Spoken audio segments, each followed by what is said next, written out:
Hey guys, welcome to the Landscape Chronicles. My name's Amanda, and if you're planning a trip to Sri Lanka, then stay tuned because I have got the best of the best tips for you.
We have just spent 2 weeks wandering around Sri Lanka with a private driver, all the way from the Cultural Triangle to the hill villages, down to Yala National Park for safari and leopards, and down to the southern coast of the beautiful teardrop of India along the Indian Ocean. I purposely waited until the end of our trip so that I could share with you my best tips and tricks for this country that for me was a little bit unknown before I arrived here, and I was a bit naive. I didn't have kind of the clues and know-how on how to travel around. So that is why I thought, let's get to the end of our trip and then I'll share with you what I've learned.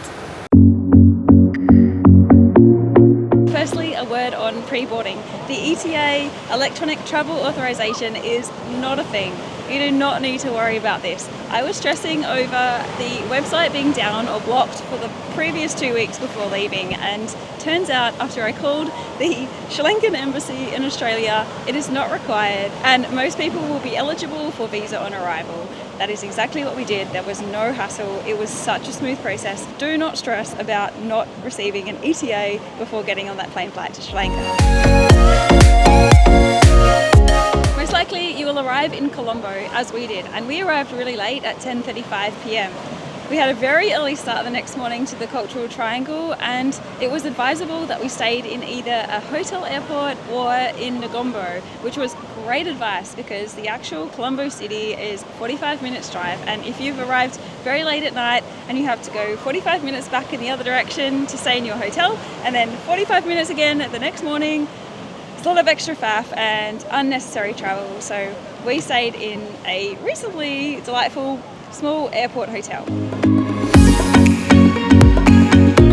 We travelled Sri Lanka in a clockwise direction so that we could do all of our very adventurous, high intensity activities at the beginning and spend the last part of our trip relaxing on the south coast beaches, which is where we are now. It is absolutely beautiful.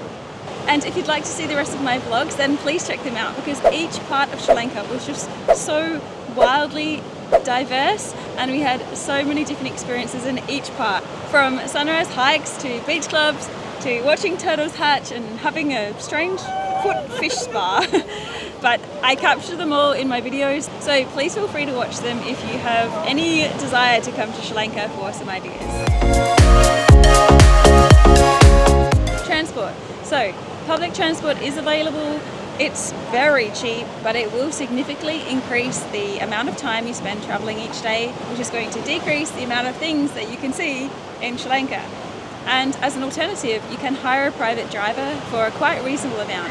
We elected to do this and we hired an amazing driver, Mr. Harath. Thank you so much for your kindness and amazing driving skills. He took us around Sri Lanka for $550 US, which is very reasonable over 10 days. It was just a way of having someone who could make suggestions and recommendations for us while keeping our things safe. He was very trustworthy, and when you have a private driver, you build a rapport and a friendship, and it does make for a lovely experience. Actually, on our final day requiring his driving services, he presented us with this beautiful gift of photos that he'd taken of our selfies throughout the trip as a way of remembering him and our time here in Sri Lanka. It's such a beautiful touch, and we will treasure that. So yeah, thank you so much, Mr. Harath, for that beautiful gift. Make sure that when you do book your private driver, you have covered all costs. So you need to make sure that the cost covers everything, total cost. So this includes driver accommodation, your fuel charges, car insurance. So everything that you would need for this trip, you need to check with your driver or the company that you're going through that it includes total cost. Currency in Sri Lanka is the LKR, the Sri Lankan rupee, and it's very important to have an amount of cash on you because not many vendors will accept US dollars or foreign currency. They really rely on their own currency, which is great. But it does mean that you need to have a small amount or some cash in your pocket at any given time, particularly in the rural areas where they definitely won't accept US dollars. Some of the bigger, larger resorts will, but you might find yourself wanting of some lovely knickknacks or ornaments or mementos or coconut juice or beer if you don't have the right cash. Tips are obviously highly encouraged and recommended here in Sri Lanka to support the people here who are providing us with an amazing tourist experience, showing us their country. I see it as a mark of respect to pay someone what they have offered us and what they deserve. So that is all I'm going to say. Just be generous, folks, because these people are going above and beyond to show you their beautiful country. Sri Lanka is a Buddhist country, so it does mean that when you're in temples and cultural sites or religious sites that you will need to cover up, and particularly ladies, you will need to cover your shoulders and down to your knees, ankles preferably. I decided to carry a sarong, which I could double up for use on the beach, just so that I had something quick to put in my bag, accessible. Most places will provide you with a sarong or a piece of cloth to cover you for a charge, or you can buy it nearby, but some of them won't. Some of the very rural temples and religious sites won't have these available, so it pays to have something in your bag so that you can put it on in an emergency.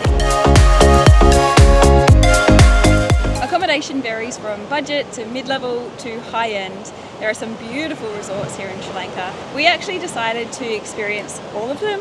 We wanted a very well-rounded picture of Sri Lanka to see what bang for buck we might get, and I've actually made a video on that. I'll put the link here somewhere in the sky for you to click on if you're planning to stay in Sri Lanka, because I hope that will be helpful for you to see what value for money you'll get in each of these kind of places. Okay, super important tip. Drink bottled water.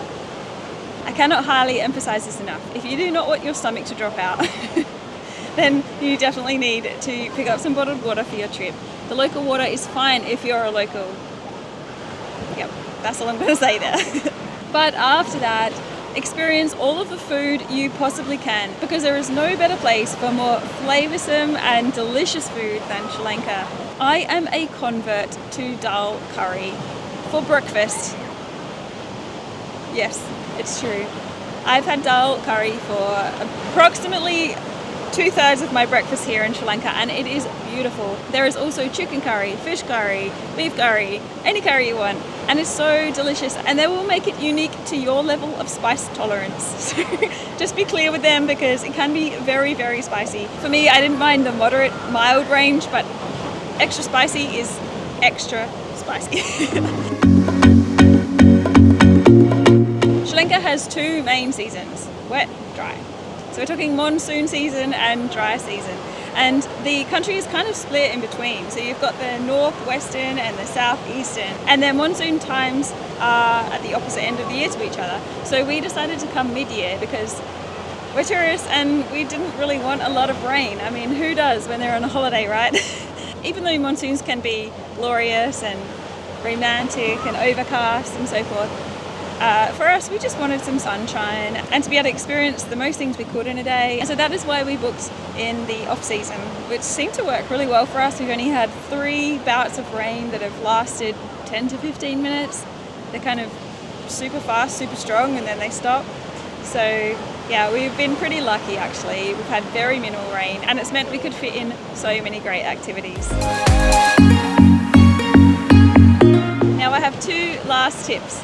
Second to last, bring a waterproof phone case, because there is a lot of water activities and water sports here in Sri Lanka, and you don't want to miss those perfect moments because you don't want to risk getting your phone wet. So it's a very cheap and very great piece of equipment to bring so that you can enjoy all of those water sports exactly as you intended and not miss a moment to share with your friends and family.